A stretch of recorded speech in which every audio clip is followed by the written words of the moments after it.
What's up mga kapuso? Ito po ang mga ganap na dapat po natin abangan dito lamang po sa ating kapatid.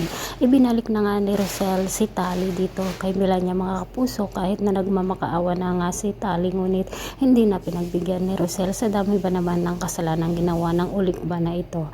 At ang nakakatuwang pangyayari ay inulublob nga ni Rosel si Melania dito sa kaputikan dahil nga rin po ang angas niya.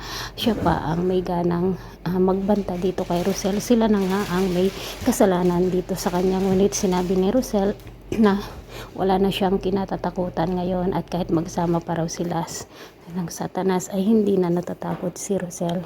Samantala mga kapuso, ito naman si Malo ay nagsalita na nga dito kay Rosel at sinabi nga niya na si Bia ay minaltrato niya noon si Bel, kung kaya't pinuntahan nga agad-agad ni Rosel si Bia at kinuha nga niya ito upang pagbayarin sa mga kasalanang ginawa niya kay Bia. At ito nga ang gagawin ni Rosel, ay ibebenta daw niya ang kanyang laman loob, at talagang takot na takot itong si Bia at humihingi nga siya ng tulong mga kapuso.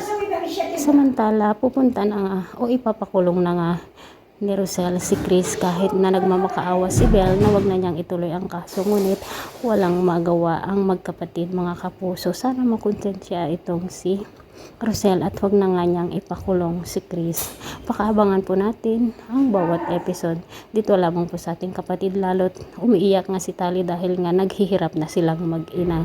Wala na nga siyang mapala dito kay Rosel dahil nga sa napakasama ang ugali nito. Masayang masaya nga si Bel dahil nabuo na ang kanyang pamilya at nakalabas na rin sa ospital itong si Jacinta. Thanks for watching. Bye bye.